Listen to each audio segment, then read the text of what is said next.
Okay, hello student, welcome back. This is Mehdi Hassan Tishan again. So আজকে আমরা হচ্ছে week 3 এর উপর আমাদের লেকচার 3 এর উপর ডিসকাশন করব, যেটা হচ্ছে আমাদের হেডুপ এর উপর।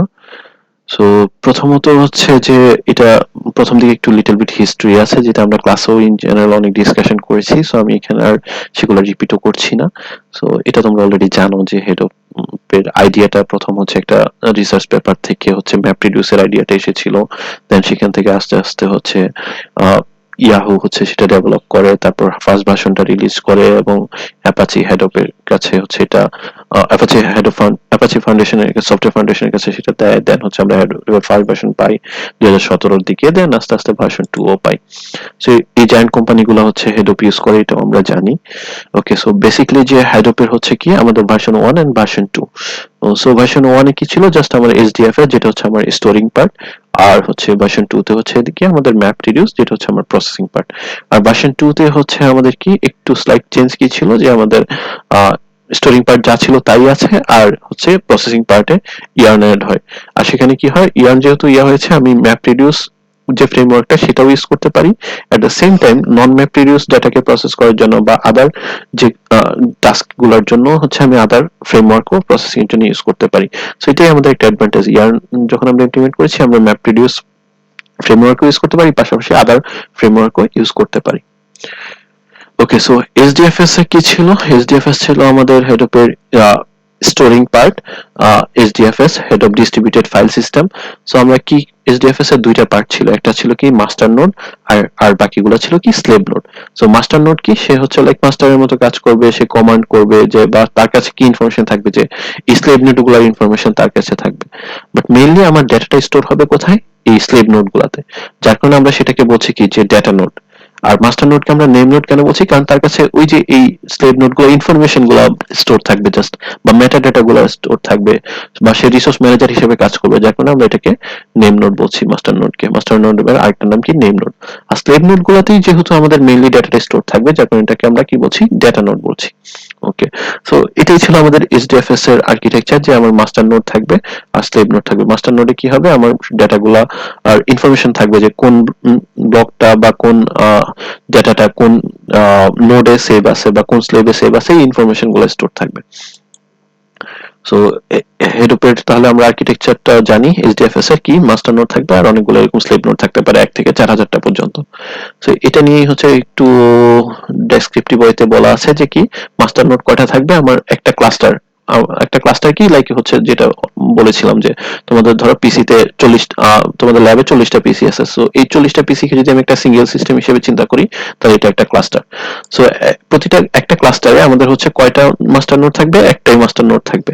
সো যেটা হচ্ছে মাস্টার হিসেবে কাজ করবে, কি করবে, সে file name, location, data node, কয়টা ব্লক আছে, কোন ব্লকটা কোথায় স্টোর আছে, এই ধরনের ইনফরমেশন গুলো হোল্ড করবে। ওকে, সো এটা হচ্ছে আমার মাস্টার নোডের বৈশিষ্ট্য আর কি। সো স্লেভ নোড কি, স্লেভ নোড হচ্ছে ওই যে এই নোড গুলো যেগুলোতে আমি অ্যাকচুয়ালি ডেটা গুলো স্টোর করবো, এই যেগুলো slave node. So slave node কয়টা হওয়া পসিবল, স্লেভ নোড অসংখ্য হওয়া পসিবল। আমাদের ভার্সন 1 এ 1 থেকে 4000 পর্যন্ত, প্রতি ক্লাস্টারে 1 থেকে 4000 পর্যন্ত স্লেভ নোড হওয়া possible. So slave node mainly কি করবে, ব্লক ওয়াইজ আমাদের ডেটাগুলোকে স্টোর করবে। আমরা আগেই বলেছি তাই না, যে হেডপে কি হবে, ডেটাগুলো ব্লক ওয়াইজ, একটা বড় ডেটাও থাকলে সেটাকে ছোট ছোট ব্লক আকারে স্টোর করবে, এবং রেপ্লিকেশন ফ্যাক্টর কত হবে, বাই ডিফল্ট 3।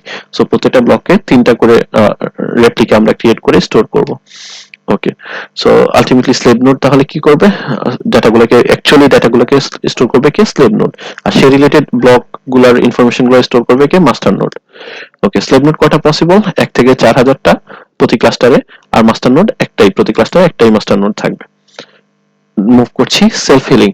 সেলফ হিলিং এর কনসেপ্ট আমরা অলরেডি জানি তাই না, এই জন্যই বলছিলাম ওই যে রেপ্লিকেশন ফ্যাক্টর, বা হচ্ছে একটা একটা ব্লক, প্রথমত বলেছিলাম কি যে আমাদের ডেটাটা ছোট ছোট ব্লক আকারে স্টোর করব। ধরো আমার কাছে 500 এমবি একটা ডেটা আছে, এটাকে আমি 128 এমবি 128 এমবি ছোট ছোট ব্লকে ভাগ করে নিব। এখন স্টোর করার ক্ষেত্রে আমরা কি করতাম, আমরা এটাকে রেপ্লিকেশন ফ্যাক্টর 3 রাখতাম, বা প্রত্যেকটা ব্লক 3টা করে কপি এই স্টোর হতো। সো এটা তোমাদেরকে ক্লাসে আমরা বলেছিলাম তাই না, যে হচ্ছে এভাবে স্টোর করা হয়। তো এইভাবে স্টোর করার বেনিফিট কি, ধরো হচ্ছে ওই যে বললাম আমার বাসায় ধরো আগুন লাগছে, আমার এখানে বন্যা হয়েছে, বা কোন কারণে আমার পিসিটা নষ্ট হয়ে গেছে, তাহলে ডেটাটা হারিয়ে গেল না। এই সেম ডেটাটারই আরো আরো দুইটা কপি, টোটাল তিনটা আর কি। সো এই সেম ডেটারই আরো দুইটা কপি অন্য কোথাও স্টোর আছে। তাহলে এটাতে কি বেনিফিট হলো, সো আমার মাস্টার নোড অলওয়েজই এই স্লেভ নোড গুলার বা এই লোকাল পিসি গুলার হচ্ছে কি হবে, হার্টবিট মেজার করবে যে ওকে এরা কি কানেক্টেড আছে কিনা। সো যদি কানেক্টেড না থাকে কোনো একটা মোমেন্টে, লেটস সে ধরো হচ্ছে যে এই ইয়েলো ব্লকটা হচ্ছে এই যে ডিস্কে ছিল সেটা ডিসকানেক্ট হয়ে গেল আমার মাস্টার নোডের সাথে। সো মাস্টার নোড এদের হার্টবিটটা মাপতে পারবে বা এদের কি অ্যালাইভ আছে কিনা দেখতে পারবে। সো যখনই ডিসকানেক্ট হয়ে যাবে মাস্টার নোড তখনই বুঝে যাবে যে ওকে এই ডাটাটা আমি হারিয়ে ফেলেছি বা এই নোডটা আমার ডিসকানেক্ট হয়ে গেছে। তখন মাস্টার নোডের কাছে আর নেম নোডের কাছে বা মাস্টার নোডের কাছে তো তথ্যটা আছে তাই না, যে এই ব্লকটা আর কোথায় কোথায় স্টোর আছে। সো এই ব্লকটা ইয়েলো ব্লকটা এখানে এই নোডেও স্টোর আছে, এই নোডেও। তখন সেইটাকে কি করবে, আবার একটা কপি ক্রিয়েট করে নিবে ইমিডিয়েটলি, সেটাকে একটা কপি ক্রিয়েট করে নিবে। তো আলটিমেটলি কি হবে, আমার ডেটাটা আর হারিয়ে যাবে না আর কি। সো এটাই হচ্ছে কনসেপ্ট অফ সেলফ হিলিংস, লাইক কোন একটা ইস্যু ক্রিয়েট হয়েছে, সে নিজে নিজেকে হিল করে নিচ্ছে বা নিজে নিজে প্রবলেমটাকে রিজলভ করে নিচ্ছে। সো এটাই কনসেপ্ট অফ সেলফ হিলিং। ওকে, ব্লকের কথা একটু আগেও আবার বললাম বা আমরা আগেও ক্লাসেও বলেছি যে এসডিএফএস আমার head of distributed file system কি করে, আমার ব্লক যে ডেটাটাকে ব্লক ওয়াইজ, ছোট ছোট ব্লক ওয়াইজ স্টোর করে তাই না। এটা আমরা প্রথম দিক থেকেও বলছিলাম, ক্লাসেও বলেছি। তো কিরকম, ধরো আমার কাছে হচ্ছে 528 MB, লেটস সে আমার কাছে 528 MB একটা ডাটা আছে। সো আমার বাই ডিফল্ট ব্লক সাইজ কত বলেছিলাম, যে 128 MB অথবা 256 MB তাই না, আইদার 128 MB অথবা 256 MB। সো 128 MB এই আমরা ধরে নিচ্ছি আপাতত। তাহলে 128 যদি আমাদেরকে ব্লক সাইজ দেওয়া থাকে তাহলে তো সেই ব্লক সাইজ অনুযায়ী করব, না দেওয়া থাকলে 128 MB ধরে করব। তাহলে আমাদের 518 MB ডেটাকে আমি যদি 128 করে ভাগ করি, 128 তো চারটা ব্লক করার পর আমার কত এমবি হয়ে গেল, 128-এ 512 MB। 6 MB রিমেনিং তাই না, ওই 6 MB নিয়ে আরেকটা ডিফারেন্ট ব্লক করলাম। সো এইভাবে আমার একটা লার্জ সাইজ অফ ডেটাকে আমি ছোট ছোট ব্লকে ভাগ করে নিতে পারি। আমাদের এই ছোট ছোট ব্লকে ভাগ করেই হচ্ছে আমার ডেটা নোডে বা আমার স্লেভ নোড গুলাতে স্টোর হয়। মানে ওই যে বললাম ছোট ছোট ব্লকে ভাগ হবে, তারপরে রেপ্লিকেশন ফ্যাক্টর 3, তার মানে এই প্রত্যেকটা ব্লক তিনটা করে কপি স্টোর থাকবে। ওকে, সো এটা আমরা জেনে গেলাম, দেন মুভ করছি। সো এখন আসি ব্লকটা এইভাবে স্টোর হয় ম্যাপ রিডিউস নিয়ে। সো ম্যাপ রিডিউস কি, ম্যাপ রিডিউস হচ্ছে আমাদের হেডোপের প্রসেসিং পার্ট তাই না, যে হেডোপে আমরা হচ্ছে ম্যাপিং করতে পারি এবং রিডিউস করতে পারি। সো ম্যাপ রিডিউস করেই হচ্ছে কি করি, আমি কোন একটা ডেটাকে প্রসেস করতে পারি। লেটস সে আমাদের কাছে একটা টেক্সট আছে, সো আমরা কাউন্ট করতে চাই এই টেক্সটের কয়টা ওয়ার্ড আছে। সো এটা একটা প্রসেসিং তাই না। সো এই প্রসেসিংটা আমরা কিভাবে করতে পারি, টেক্সটটাকে ম্যাপ করতে পারি প্রথমে, তারপরে সেটাকে রিডিউস করে আমরা একটা এই কাউন্ট প্রিন্টটা করতে পারি যে কয়টা ওয়ার্ড ছিল কতবার। ওকে, এটার একটা ইম্পর্টেন্ট, এটার একটা এক্সাম্পল আমরা দেখে ফেলি, তাহলে হয়তো আমাদের জন্য বোঝা আরো সহজ হয়ে যাবে। সো লেটস সি, আমি এটাকে একটু বড় করার ট্রাই করি।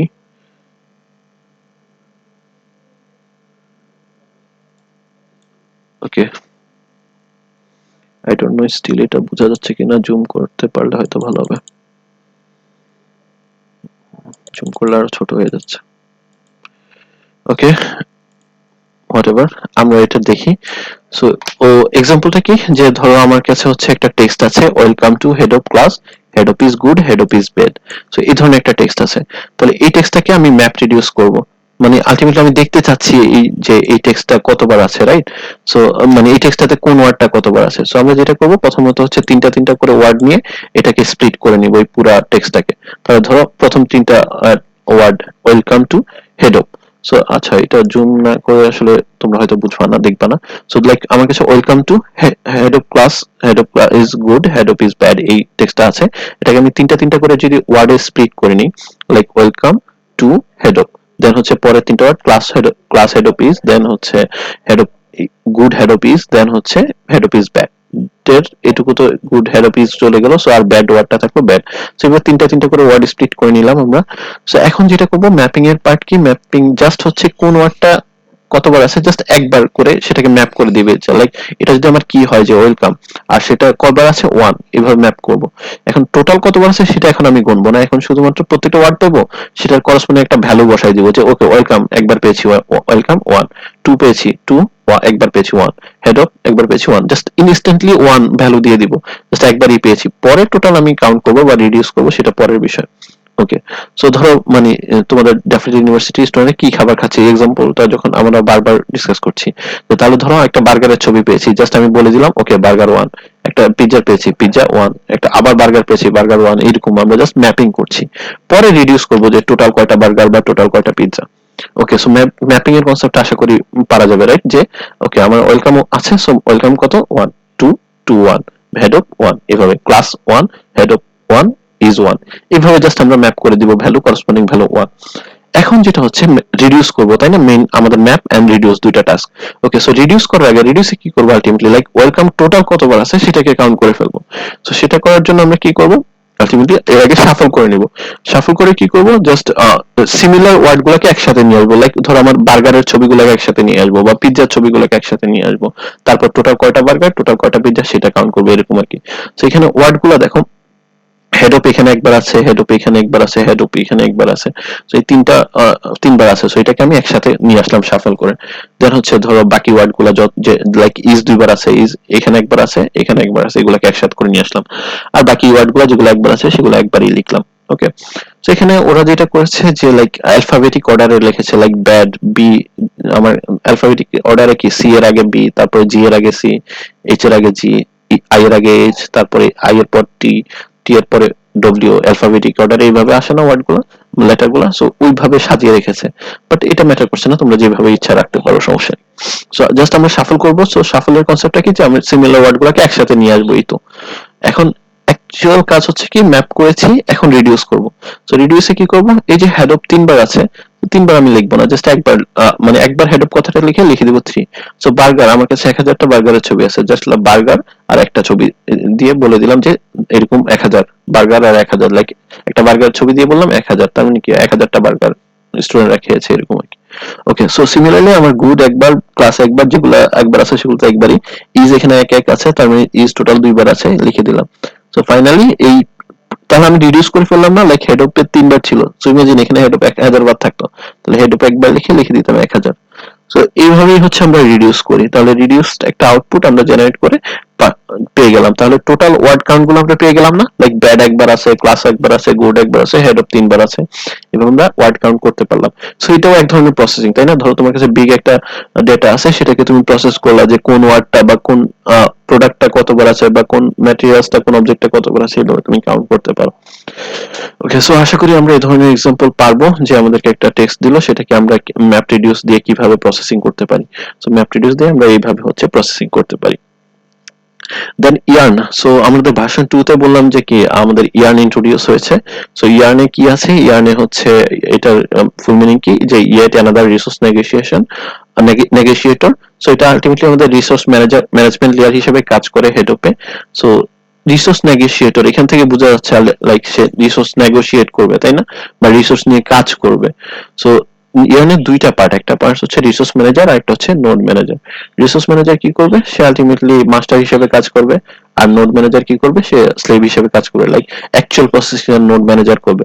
আর রিসোর্স ম্যানেজার লাইক ধরো টাস্কটাকে অ্যাকসেপ্ট করলো বা কোন ক্লায়েন্ট থেকে টাস্কটা রিসিভ করে নোড ম্যানেজারকে দিয়ে দিল, নোড ম্যানেজার সেটাকে প্রসেস করে আবার রিসোর্স ম্যানেজার বা মাস্টারের কাছে দিয়ে দিল। এটাই হচ্ছে আর কি কাজ। ওকে, সো ইয়ানের দুইটা সাব কম্পোনেন্ট, একটা হচ্ছে কি রিসোর্স ম্যানেজার, একটা হচ্ছে নোড ম্যানেজার। সো ইঞ্জিনের একটা ডায়াগ্রাম, এটাও অত দেখার কিছু নেই, লাইক রিসোর্স ম্যানেজার সে হচ্ছে নোড ম্যানেজারকে, রিসোর্স ম্যানেজার হচ্ছে ক্লায়েন্ট, হচ্ছে রিসোর্স ম্যানেজারকে টাস্কটা দিল, রিসোর্স ম্যানেজার হচ্ছে সেটা নোড ম্যানেজারকে দিয়ে দিল। সেখানে হচ্ছে কন্টেইনার ক্রিয়েট হলো, অ্যাপ্লিকেশন মাস্টার হচ্ছে অ্যাকনলেজ করলো, দেন নোড ম্যানেজার এই with the help of container and application master টাস্কটা কমপ্লিট হয়ে রিসোর্স ম্যানেজারকে ফরওয়ার্ড করে দিল। সো এই টাস্কটা ডান, দ্যাটস ইট, এভাবেই কাজটা হয় আর কি। সো রিসোর্স ম্যানেজার কি কাজ করে, resource manager mainly scheduling. Resource manager হচ্ছে দুইটা ইম্পর্টেন্ট কম্পোনেন্ট আছে, রিসোর্স ম্যানেজার কি আমার মাস্টার সাইডটা আর কি। তো তার হচ্ছে শিডিউলার আর অ্যাপ্লিকেশন ম্যানেজার। শিডিউলার কি করে, জবটাকে শিডিউল করে দেয়, আর অ্যাপ্লিকেশন ম্যানেজার লাইক সিম্পলি জবটাকে অ্যাকসেপ্ট করে। সো এটুকু মোটামুটি জাস্ট একটা রিডিং পড়লেই পারবা। সো এখানেও এর বাইরে কিছু খুব একটা বুঝার নেই। ফিচার অফ ইয়ার্ন কি? Multi tenancy, cluster utilisation, scalability, compatibility. So এই চারটা ফিচার ইয়ার্নের আছে, এটা জাস্ট নামটা জানলেই হলো।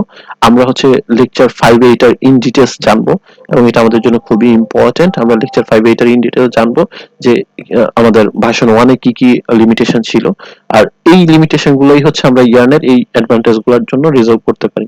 সো এটা আমাদের জন্য খুবই ইম্পর্টেন্ট, বাট আমরা এটা লেকচার 5 এ হচ্ছে ইন ডিটেইলস জানবো আর কি। আপাতত লেকচার 3 তে আমরা এইটুকু নামগুলো জানলেই হচ্ছে। So that's it, here you go. So আমাদের লেকচার 3 উইক 3 টা কভার হয়ে গেল। আশা করি তোমাদের এখানেও কোনো প্রবলেম হবে না। কোনো কোয়েরিজ থাকলে আমাকে জানাতে পারো, I will try my best to resolve it. Okay, so till then, আল্লাহ হাফেজ, ভালো থাকো সবাই।